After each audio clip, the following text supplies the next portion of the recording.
Hey guys, hoping all is well with everyone. Happy New Year to you all. In this video, we're going to be continuing the read-along of the Secret Zoo, Riddles, and Danger. And the last time we finished off before the new year, we completed chapter 15, so we'll be starting with chapter 16 today. And as always, I'll be showing you any pictures if we do come across any, but please feel free to follow along. Chapter 16, A Gift for Ella. More than a day passed without contact from the Secret Zoo. At school, the Scouts tried to keep engaged in their routines, but elements of English and roles of Congress mattered none to them anymore. They did their best to avoid Wide Walt, which proved easy enough as teachers and parent volunteers were keeping a sharp eye on him after the Monster Dome incident. On Thursday and Friday night, the Descenders continued their surveillance from Fort Scout. On both nights, Noah waited for his parents to fall asleep, tiptoed down to the kitchen, and peered out the window at the tree fort, a silhouette blurred by a sprawl of branches. Though he hoped to glimpse a Descender in action, he never did. Now, the Scouts were lounging in their fort. It was Saturday evening, almost 8 o'clock, and the moon had long since replaced the early to dire December sun. The only light in Fort Scout came from the colorful Christmas bulbs surrounding around the place. Outside, a few snowflakes dotted the darkness. They painted the grass white, but amounted to no real accumulation. Richie sat at a table, probing the dissected organs of an electrical part. Noah lay in an oversized beanbag, tossing a tennis ball down the ceiling again and again. Megan thumbed through one of her old school books, and Ella stared out a window. "It doesn't even feel like Christmas is coming," Ella complained. "Well, there's the lack of snow factor," Richie pointed out, "but I guess it has to do more with the fact that Sasquatches are trying to kill us. It's kind of a thing that they can really put a damper on the holiday spirit." Noah watched Ella leave the window and stroll across the fort. She stopped to press the button on a toy snowman sitting on a small table. Each of its 3 snowballs began to roll independently as a lousy hip-hop song professed as he was a dancing snowman. Woo woo, dancing snowman, woo woo. "I really want to punch this thing," Ella said. "You're the one that bought it," Megan reminded her. "I did? Last year, remember? You said you loved it because it was just the right amount of perfectly annoying." Ella pulled her eyebrows up. "Oh, right." She watched the snowman shift its round rump in new directions. "How come now all I want to do is take its batteries out?" When no one responded, she trudged over to the giant beanbag and plopped beside Noah, almost catapulting him off of it. As Noah gripped the beanbag, the falling tennis ball bounced off his head and rolled into a corner. "And why haven't we heard from Marlowe in so long?" Ella asked. "It hasn't been that long," Noah answered. "Barely 2 days." "Yeah, well, feels long to me. How am I supposed to get on with my life with all this weirdness going on?" "I know," Megan said. "Everything feels so strange. Like I'm living in a movie." "A movie in a movie," Richie added. Noah nodded. His old life seemed a distant memory. His old world, faraway place. His new world, the one that involved the Secret Zoo, was unlike anything he could have imagined. "Do you think Tank's okay?" Megan asked. "I mean, he got cut pretty bad."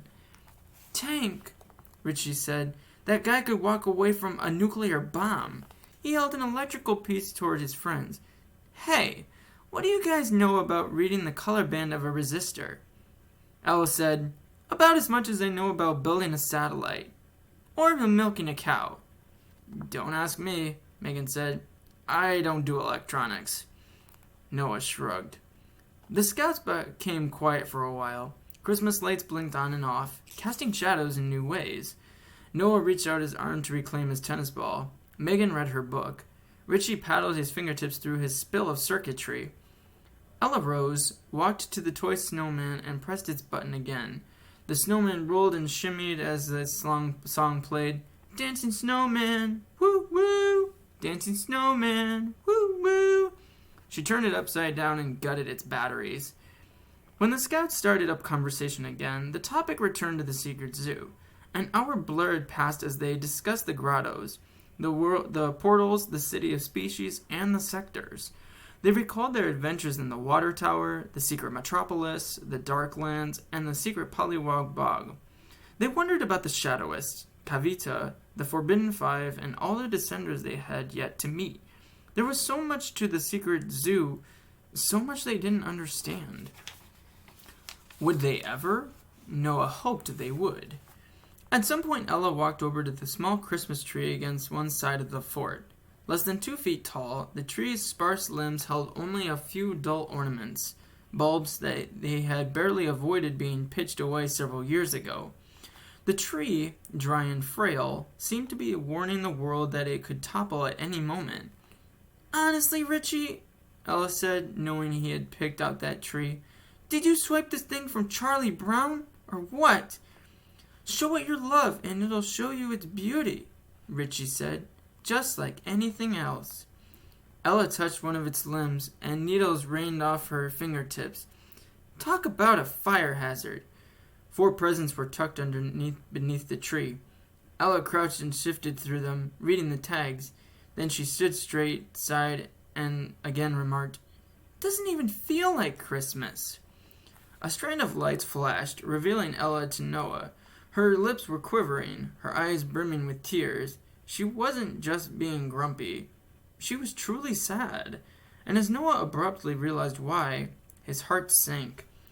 Several years ago, Ella's parents had divorced. Her father moved away, and these days Ella almost never saw him. It didn't even feel like Christmas to Ella, not because there wasn't snow, but because it was the time of year for families, and her father was gone. With everything going on with the Secret Zoo, Noah, Megan, and Richie had simply forgotten. Noah sprang off the beanbag and rushed over to the tree. "Let's open the gifts." "Seriously?" Ella asked. He scooped up this present. "Seriously." "But we always wait until Christmas Eve," Ella said. "It's a tradition." "What's the value of a tradition without the treat of change, huh?" Noah playfully bumped Ella. "This holiday season, I propose we become that threat." "Wow," Ella said. She quickly wiped away a tear before it could fall. "Big words and bigger ideas. You sounded like Richie." As Ella turned to the gifts, Noah peered around her back and mouthed, "Her dad," to Richie and Megan, who then jumped to their feet and rushed to a spot by the tree. Ella said, "I've been so grouchy. I'm sorry, guys. I miss... you know." She swallowed back a whimper. Megan draped her arm over Ella's shoulder and pulled her close. "We know," she said. Ella became very quiet for a very long time. The scouts waited for her. Her chest fluttered as she swallowed back a cry, and then she said, Sometimes I... Never mind."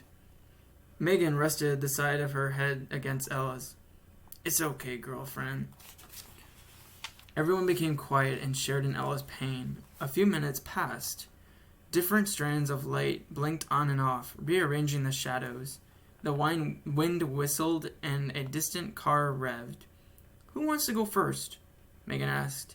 Richie didn't hesitate, and wrapping paper flew through the air. An ultra-sized pack of batteries was quickly revealed. "For your nerd gear," Noah said with a wink. "Thanks, man." Megan went next. Her gift was from Ella. She quickly unwrapped 24 glow-in-the-dark silly bands shaped like zoo animals. "Way cool." Noah's gift was from Megan. A new watch. "To replace the one you lost in the Secret Zoo," she explained, referring to the watch he had ruined in the cold waters of Penguin Palace during his first journey inside. Noah smiled and slapped the watch against his wrist. Richie shoved the last gift at Ella. "Here, from me." Ella turned the box over in her hands. Her eyes had dried up, and she seemed herself again. "Oh, great. Richie drew my name this year. I can't wait to see what I got. A girl can never have too many pen lights, you know." The scouts chuckled together. Then Ella shredded the wrapping paper, reached into the box, and dangled the gift across her fingers.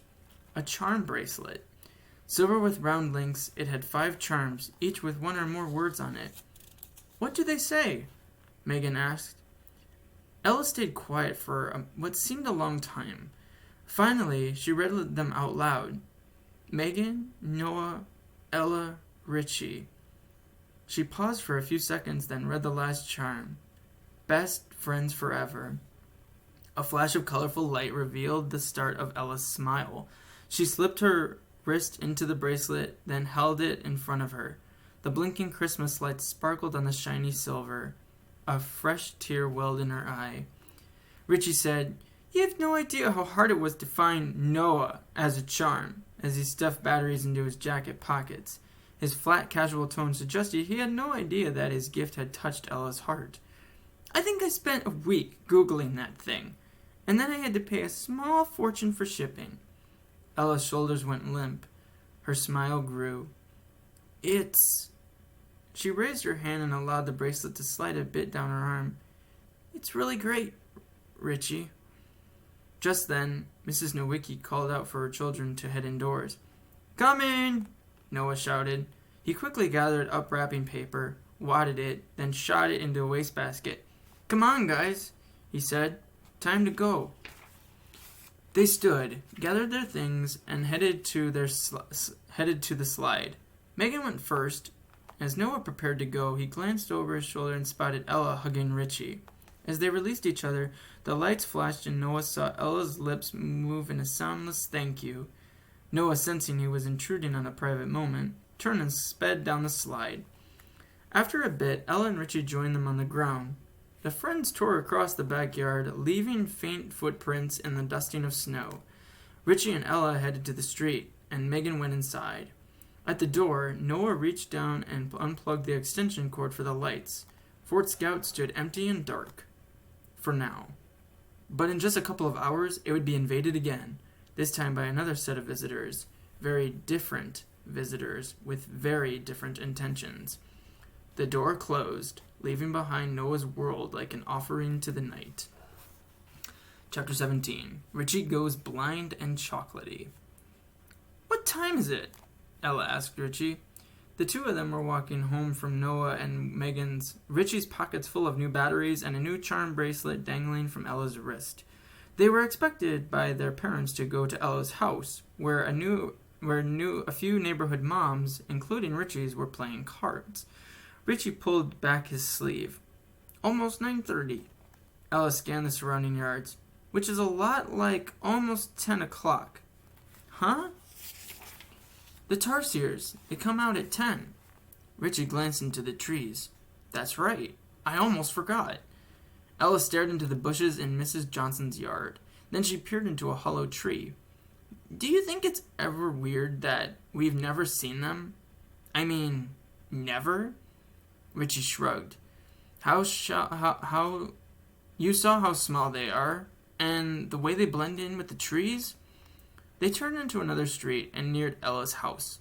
As they headed up the driveway, Ella reached out and plucked away Richie's glasses. "Hey!" She stuffed them into her pocket. "I'm going to need these."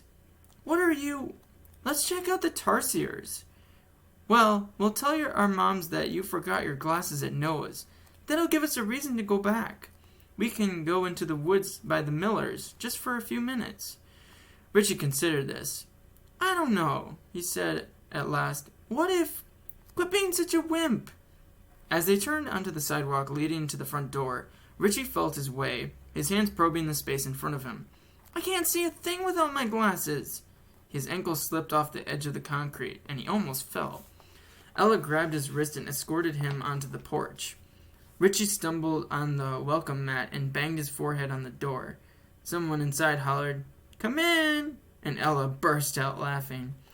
"You could always try the doorbell," Ella teased as she led Richie into the house. A group of women were seated around the dining room table. They were sipping wine and holding spreads of playing cards that looked like Asian fans. "Why, here they come now," Richie's mother said. Her cheeks were flushed, and she seemed a bit cheery. "We were just wondering about you two. I was just about to call..." She stopped herself short and swung around in her chair. "Richie, where are your glasses?" Richie squinted down at his mother. "Huh? Your glasses. How come you're not wearing them?" Richie groped at his face. "Oh, great. I must have left them at Noah's." Ella peered over at him. "I thought you looked weird. More than normal, I mean." At Ella's joke, the ladies spasmed with laughter. Mrs. Morris set down her cards and squarely clapped her palms. "Well, you'll have to go get them," Mrs. Reynolds said. "Right away." Ella checked the clock and saw it was still more than 20 minutes until 10. She had to stall. "Let's get a cup of hot chocolate first." She went to the cupboard in the kitchen and pulled out 2 white packets. "We're freezing. It's snowing out there, you know." "Is it?" the ladies said in various ways. They turned to the picture window and discovered the drapes drawn. None of them cared enough to get up and open them. "Not much," Ella added. "Just enough to cover the grass." "Well, thank goodness for that," Mrs. Cooper said. "It's too early to be shoveling the driveway." The ladies turned back to their game, nodding and groaning in ways that expressed their agreement. Ella filled 2 cups and placed them in the microwave. Richie eased into the kitchen, the tips of his flashy sneakers reflecting off the floorboards, the oven, the refrigerator. The microwave dinged and Ella lifted the steamy cups. She set one of them on the countertop in front of Richie. "Very hot. Don't burn your face off." Richie raised the chocolatey drink to his lips, blew steam across the room, and took a sip. Chocolate spilled down his chin. "Honestly, Richie?"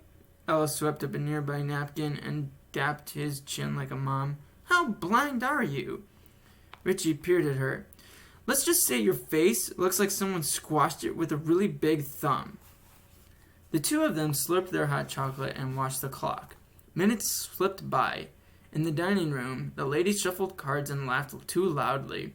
As soon as the clock read 10 o'clock, Ella and Richie dumped their cups into the sink and headed down the foyer. "We'll be back," Ella said as she opened the front door. "Be careful," Ella's mother called out. "Don't let the boogeyman get you." The 2 scouts shared a nervous look between them. Then they turned and walked out. And I'll stop the video there, ending chapter 17. But I hope you guys enjoyed this video, and in the next video we'll be continuing the read-along of the Secret Zoo Riddles in Danger. But as always, guys, thank you so much for watching. Please take good care of yourselves, and I'll see you really soon. Take good care. Bye.